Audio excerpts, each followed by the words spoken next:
Hey everyone! If the audio sounds different today, it's because an old martial arts injury decided to return with a vengeance, and I am currently horizontal on my couch, desperately trying not to ugly cry like I've isekai'd myself into Grave of the Fireflies. But since I'm here anyway, we may as well go ahead with my final response to this comment that was left on my Veilguard video. If you're new here and need context for what we're talking about, there are 3 videos linked in the description box, and you might want to watch at least the first one. But for everyone who's caught up, let's dig in. In response to me saying that a well-written protagonist might be someone who is ill-equipped but forced to be the hero when those who should be saving the day either can't or won't, this commenter says that in Veilguard, no one else is stepping up to lead the fight against the Evanuris, so clearly we can check this off and justify Rook as the protagonist. Even if this commenter doesn't use the words "why not" outright, they are once again asking a why not question, just like they did up here with their first point. Remember, if you find yourself asking why not, why wouldn't Rook continue the mission? Why wouldn't Rook step up to lead? Why not? Then that may be an indicator of weak writing. Your audience shouldn't have to ask why not for basic plot beats and character motivations, because they should already know the answer to why. So instead of asking why not questions, let's ask for why questions to see if Veilguard answers them in a satisfying way.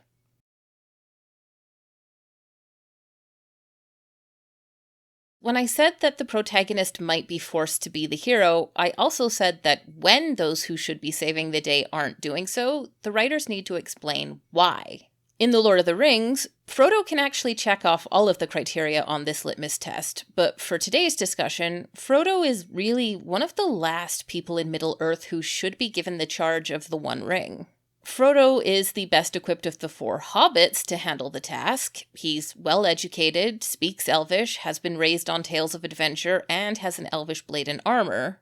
But he's not a great warrior or wizard. He doesn't command armies and is not well-traveled. This should not be Frodo's task to take up, but the story takes care to show why the one who should take responsibility for the ring can't.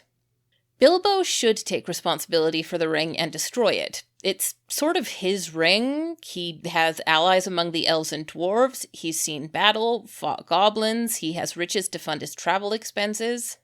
He's also more familiar with the ring's capabilities and corruption than almost anyone, but we're shown how Bilbo is now much too old for battles and long journeys. We're also shown how taking possession of the ring for so long has made Bilbo too susceptible to its power. If Bilbo were to try to cast the ring into Mount Doom, he would never succeed. So who in Veilguard really should be taking responsibility for dealing with Solas and the Evanuris, and why aren't they? Your first thought might be that the Inquisitor should take responsibility, and indeed, when I made my other videos on Veilguard, I got a lot of comments saying that the Inquisitor really should have been the protagonist of this game once again. While I think there's validity to that sentiment from a narrative perspective, from a game development perspective, I think that really only works if Veilguard had been a smaller story and sold as a DLC for Inquisition. But for a full-sized entry in the Dragon Age universe, I understand BioWare wanting to stay true to the established format of an RPG with romanceable companion characters and a new hero created by the gamer. And you can't really do that in the same way if you're bringing back the Inquisitor as the hero. So while I absolutely get people's feelings about wanting to continue the Inquisitor story, I don't think it was wrong for BioWare to introduce a new hero and companions. And while most of it happens through codex entries rather than story or gameplay, the Inquisitor does explain that their duties in the South keep them from being as hands-on with Solas and the gods as they'd like to be. But that still doesn't tell us why Rook has to step up. In fact, we aren't given a good reason for why Rook has to take charge until late in the story. The reason being that Varric, who was leading the hunt for Solas in the Inquisitor's stead, is dead. So I did figure out that Varric was dead from the beginning, because I'm a skeptical, untrusting sort, and I caught this reaction from Solas. He tried to talk to you anyway, and now he's hurt. Varric is quite practiced at shading the truth himself. And then I didn't trust it when Varric reappeared and no one else but Rook interacted with him. However, neither Rook nor the gamer are supposed to know that Varric is dead until much later in the story. Plot twists like this can be heart-wrenching if done well, but they always have a trade-off. In this case, if Rook and the audience don't know Varric is dead, then Varric's death cannot be a motivating factor in any of Rook's actions, including in Rook taking charge of the team. The game shies away from having the companions discuss a needed change in leadership because the writers don't want to risk giving away that Varric is dead. The writers do try to still take imaginary Varric out of the picture in some capacity by depicting him as injured, but even this was only done in half measures. They're careful not to make imaginary Varric too gravely injured, because they want the gamer to feel confident that Varric is out of the woods so that they can crush us with the truth later. But this means that Varric is still depicted as mostly cheerful, alert, and sound of mind. Unless you know Varric is dead, then he seems to be the best equipped to be the leader despite his injury, particularly given his past with both Solus and the Inquisitor. I mean, Rook has to keep coming to get Varric's advice on every little thing. May as well cut out the middleman and have Varric lead. He may be physically unable to lead field missions, but he should still be able to moderate the team huddles, delegate duties, and report back to the Inquisitor. He should still be able to babysit the team in the lighthouse when they get into fights. If Rook believes Varric is alive and as functional as he appears to be, then there's really no reason for Rook to be running team meetings, making decisions, or usurping Varric's role. If Veilguard wants both the gamer and Rook to believe that Varric is alive and well, then the cost of pulling off that illusion means that Rook doesn't feel like they're being forced to take charge because Varric can't.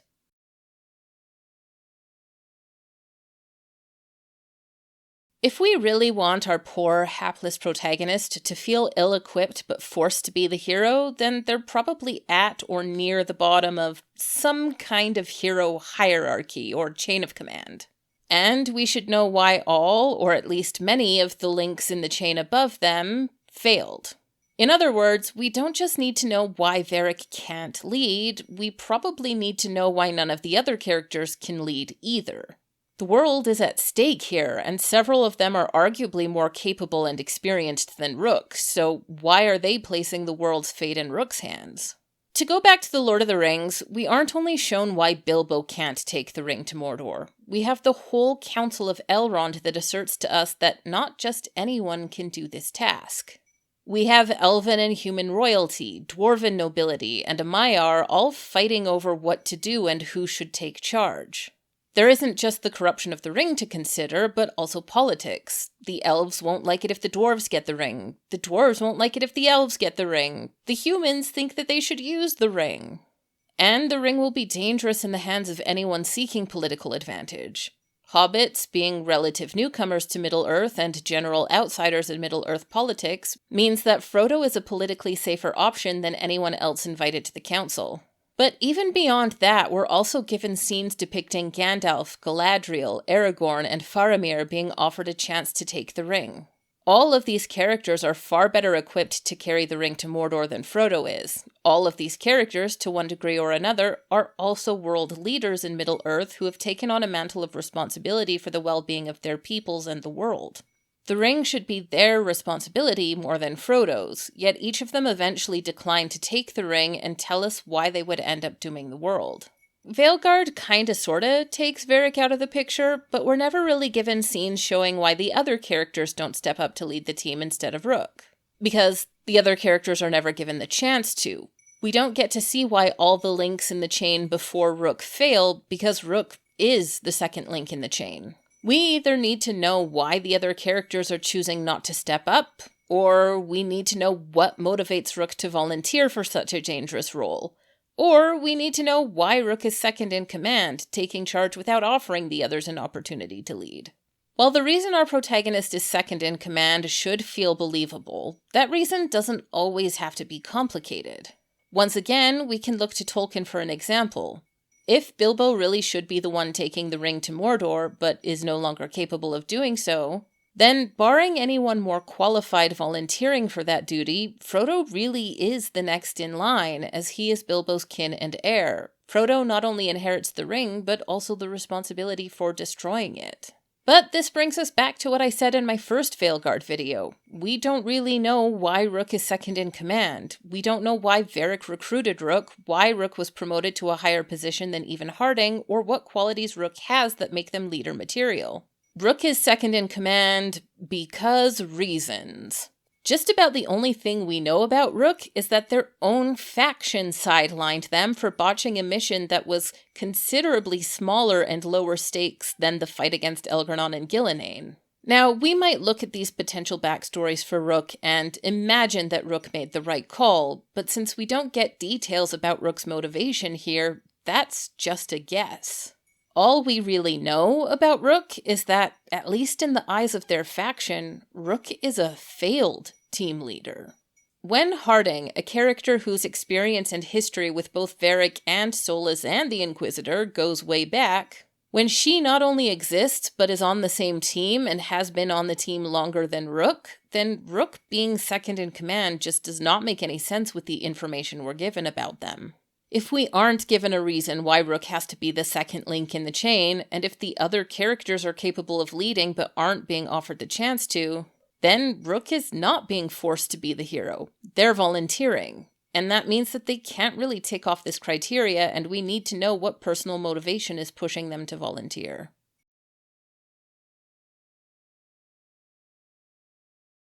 If we go back to the Lord of the Rings again, the story provides us with many characters who show us just how corruptive the power of Sauron is. Characters like Bilbo and Gollum show us how the One Ring corrupts their self-interest, while other characters like Saruman and King Theoden have no direct connection to the One Ring but fall to despair when they are corrupted by the influence of Sauron or his servants. But the real clincher to why Frodo has to take the One Ring is Boromir. Unlike characters like Gollum, Boromir is not self-serving. He's a strong, stalwart, righteous, experienced, capable, good man. Unlike Frodo, Boromir actually wants to take the ring, not for his own ego or greed, but to save his people who have long been dying to protect the rest of Middle-earth from Sauron's forces. Yet this brave, honorable warrior with a long history of standing against the evils of Sauron falls to the corruption of the One Ring, falls to his end, precisely because he wants the power of the ring, and the ring corrupts that desire. And thus, Frodo is never able to pass this task on to anyone else. It is Frodo who has to step up, and keep stepping up whenever others step back. The point is, The Lord of the Rings doesn't just tell us other characters don't want to take responsibility for the ring. It proves it. The story takes the time to show us evidence of the corruptive power of Sauron, the ring, and of evil, and why other characters would fail the task. Bilbo, Gollum, Saruman, Theoden, and especially Boromir serve as lessons to prove to us why all those characters who refused to take stewardship of the ring were wise to do so. But does Veilguard take care to prove why Rook's companions can't lead the charge against the Evanuris? Not really, no, because Rook is already the leader before most of the other characters are brought on board, and they just accept Rook's leadership from the get-go. Typically, those few characters who don't immediately accept Rook's leadership are depicted as difficult, arrogant, or just plain mean, even though, really, their skepticism of this rando is kind of warranted. One of the only people who had a chance to take the leadership role before Rook solidified their hold on that position was Harding. But when I mentioned in my first Veilguard video that the new leader of the team really should be Harding, I received several comments arguing that she isn't the leader because she doesn't want to be and is too much of a people pleaser. But is she? The game really never gives us satisfying evidence of this. They try to, they show her trying not to upset other companions. But all these scenes do is show that she's awkward. They're not proof that she's an inept leader the way Boromir, through his death, proves that the ring would corrupt characters like Aragorn. These scenes in Veilguard never show that Harding's awkwardness causes her to make poor decisions in the field. Because they don't. Not in Veilguard, and not in Inquisition either. This excuse that Harding is just too nice is inconsistent with the Harding we were introduced to in Inquisition. Even in Veilguard, Harding is first introduced as capable and determined, not as some indecisive wimp who's too afraid to challenge her companions. When Varric plans to face Solas alone, for example, Harding doesn't say, Oh, are you sure? Not that you aren't very convincing, Varric. You're so talented with words, but I just think Solus seems a little determined to cause chaos and mayhem, don't you think? I guess I'm not that good at impersonations. No, Harding is very direct in challenging Varric. You three just keep the demons off me while I talk to him. Varric, Solus isn't gonna stop just because an old friend asks nicely. Harding was always adorkably socially awkward. That much is true. Madame de Fer said hello to me. Or maybe she was waving at someone else and I just thought she was. Yeah, that's probably what happened. But let's not forget that Harding already has been a team leader. That's why she exists in Inquisition in the first place and is there to meet the Inquisitor whenever you unlock a new location. Harding wasn't just a lowly messenger, she was the leader of a team of scouts out in the field. Not to mention that Harding was also on a short list of people Leliana was grooming to become the spy master for a world-renowned, very, very powerful organization.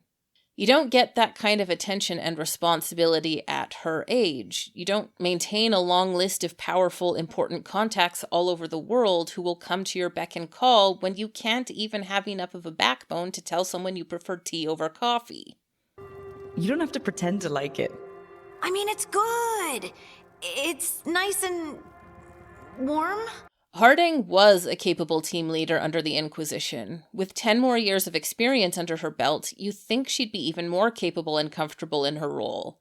So, what in the world happened to her that she's too weak to lead now?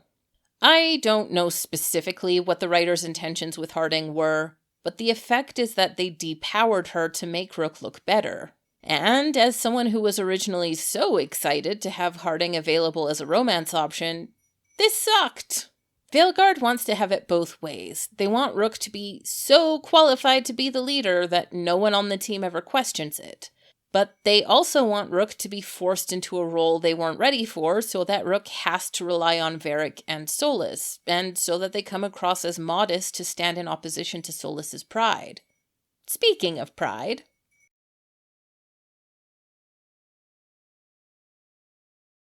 Another thing I mentioned in my first response to this comment is that whatever reason those who should save the day either can't or won't, that reason should ideally relate to the themes of the story. To return to our The Lord of the Rings example one last time, the reasons Bilbo, Gandalf, Galadriel, Aragorn, Faramir, and Boromir can't or won't take stewardship of the ring is always related to the themes regarding the corruptive powers of evil. Bilbo doesn't tell us, you know what? I would take the ring to Mordor, but I just got to this really interesting part in my book. He tells us... Galadriel doesn't tell us, oops, sorry, I actually just got my hair colored and I cannot be expected to wash it in bog water. She tells us... You would have a queen, not dark but beautiful and terrible as the dawn! Treacherous as the sea! For every single character, the reason they can't or won't take the One Ring is thematic. The themes of Veilguard deal heavily with how toxic pride and regret cause leaders to lead poorly and dangerously.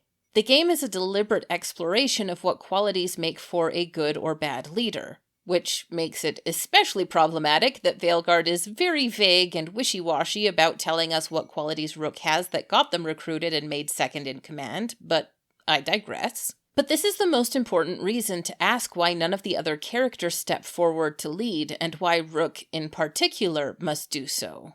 In a game that is specifically trying to have a conversation on leadership, Rook should not become the de facto leader without question, discussion, or ceremony, and certainly not without scrutiny. Ideally, the themes of the game should be the reason why Rook has to take over as leader, and should be the reason why Varric no longer can be the leader.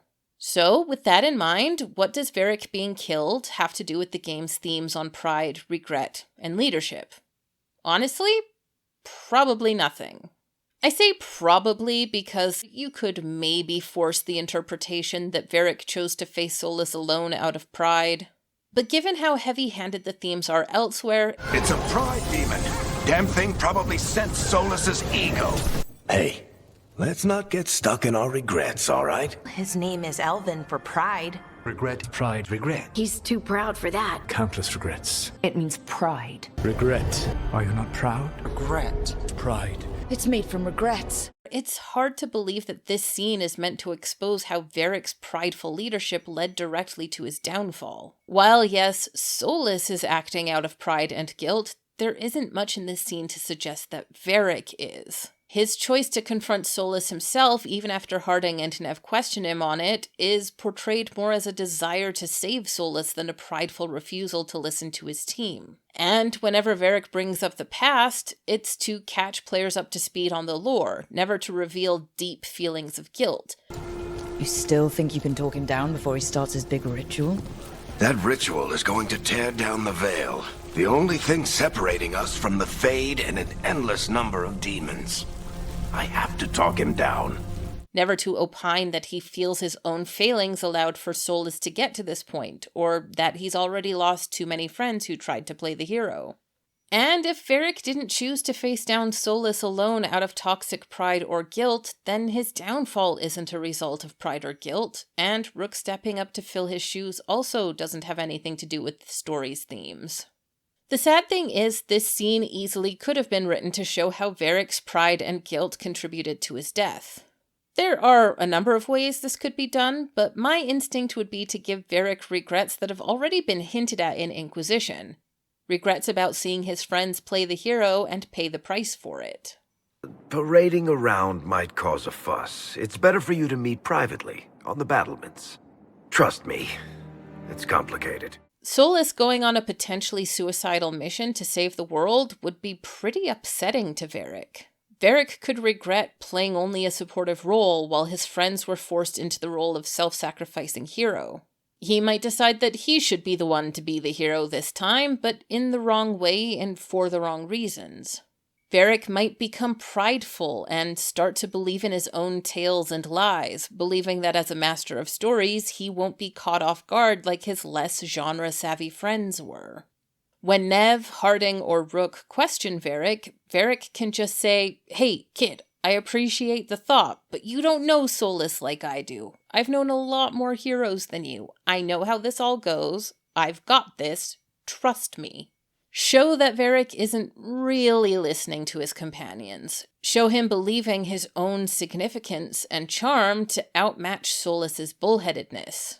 Or, for a grimmer version, maybe Varric is aware that he's outmatched, but believes that going out in a blaze of glory will guarantee victory because the heroic self-sacrifice always wins the day in the end. Even if in reality, his prideful self-sacrifice and refusal to listen to his team will end up leaving his team broken without him and having to pick up the pieces. If Varric had rejected the advice of Harding and Nev, not just because he desperately wanted to save Solus, but because he had deep regrets and thought his companions just didn't understand Solus or heroes the way he does, then Varric's death would have come as a result of his pride clashing with Solus's. And if Rook had stepped into Varric's shoes and chosen to be a more open leader, had chosen to have these team huddles where they listened to their team, specifically because they'd learned from Varric's downfall, then both Varric being taken out of the picture and Rook being inserted into the picture would have been thematic. Furthermore, if the game had used the ritual scene to highlight Varric's pride, it could also have explained why Rook took over leadership duties despite believing Varric was alive. Imagine if imaginary Varric had felt shattered after his failure with Solus at the ritual site, having his confidence and pride absolutely destroyed. Imaginary Varric wouldn't have stopped leading missions because he was too physically injured, but because he was too psychologically injured.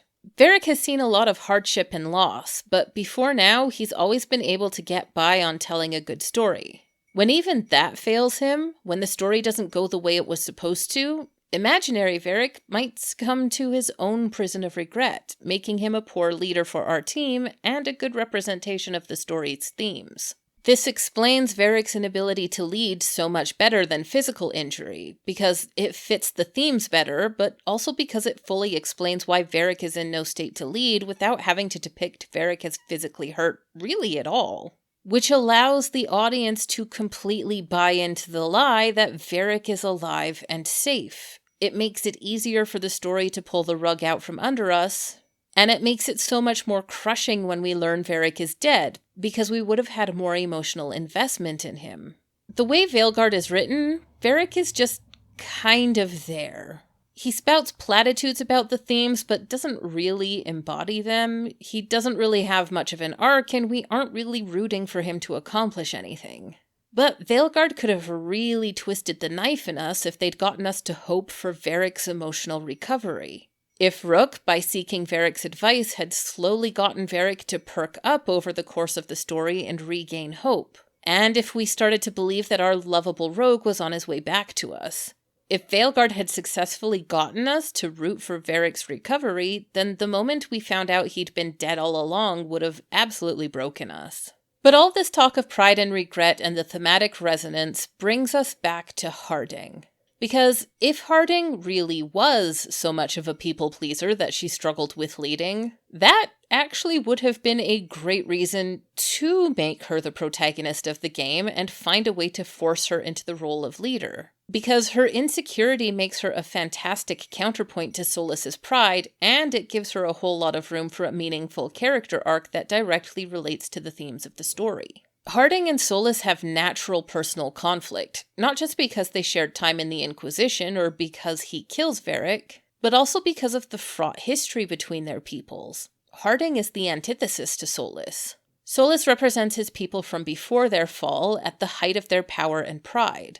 But Harding represents her people at their humblest, after they've lost so much of what they had and were. Like, Harding isn't even an Orzammar dwarf, she's some surface dwarf sheep herder from the hinterlands. She's about as far removed from the dwarven heydays as a blue-footed booby is from the life of its theropod ancestors. Where Solas represents a harmful excess of pride, Harding's people-pleasing could easily stem from a harmful lack of pride and confidence. Her reluctance to lead could stem not from past regrets, but from an overwhelming fear of making choices she'll regret, which makes her the other side of the coin to Solas. If Harding was the protagonist of the story, overcoming that lack of pride and that fear of regret could have made for a fascinating character arc above and beyond anything Rook got. It would have made the themes more complex, not just showing us how harmful too much pride and regret can be, but also showing how unhealthy a crippling fear of regret and a lack of pride can be in a leader. If the game hadn't tried to trick us into believing Varric was alive, his death could have been extremely motivating for Harding and the gamer. And Varric could still have appeared in the game as counsel to Harding, since her newfound ability to dream could have given her contact with Varric's memory in the Fade. And it could have been absolutely beautiful to watch Harding grow from an uncertain, people-pleasing underdog who is forced into a leadership role and doesn't want to upset her friends, to becoming a balanced, confident hero who's able to stand face-to-face, toe-to-toe with an overpowered old friend and tell him in no uncertain terms that he is wrong and she will lead her team against him if he doesn't stand down. Once again, this is not me saying that Harding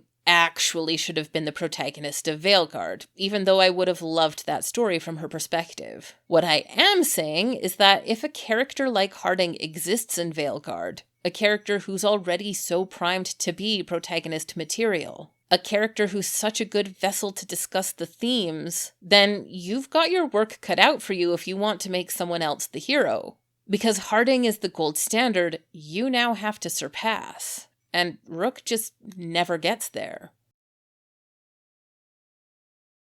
After asking these why questions, we can see that Veilguard's answer to those questions were weak and so far below the potential the game really could and should have had. So we come back to the question I initially set out to ask. Why Rook? Is Rook really the strongest lens through which to tell the story Veilguard is trying to tell? And the unfortunate answer is no, not the way Rook is currently written. I've said it before and I'll say it again. Writing is hard. No author is going to successfully accomplish everything they set out to in a given story. I certainly don't.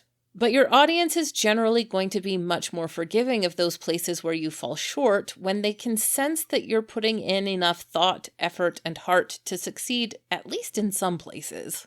So I'm not upset that Veilguard dropped the ball a little with some of the criteria on this litmus test. All the previous games dropped the ball a little here and there too. The problem for me is that they never really put enough thought, effort, or heart into any of the areas on this litmus test. On paper, Veilguard has all the ingredients it needed to tell a fantastic, heart-wrenching story, but in practice it is a bland Dragon Age soup. I've tasted Dragon Age before. I can taste the difference. The writers needed to let Veilguard stew and bring out all of those rich flavors. They needed more time to edit this into a better version of itself. The more we learn about the production of Veilguard, the more we learn there were too many cooks in that kitchen, and the writers simply were not given the time, support, or trust that they needed to write a story that would live up to the legacy of past Dragon Age games. But just because the writers were working miracles to give us as good as we got, that doesn't mean Veilguard is above critique or that there's nothing that we can learn from its successes and failures. And hopefully, between these 4 videos, you and I have been able to learn something that will help us on our own writing journeys. So, thanks to this commenter for engaging respectfully. It gave me an opportunity to delve deeper into these topics, so hopefully you all found my response respectful too. What do all of you think about how Varric was used in Veilguard? I know a lot of us obviously are sad to see our lovable scamp go, but did the plot twist work for you?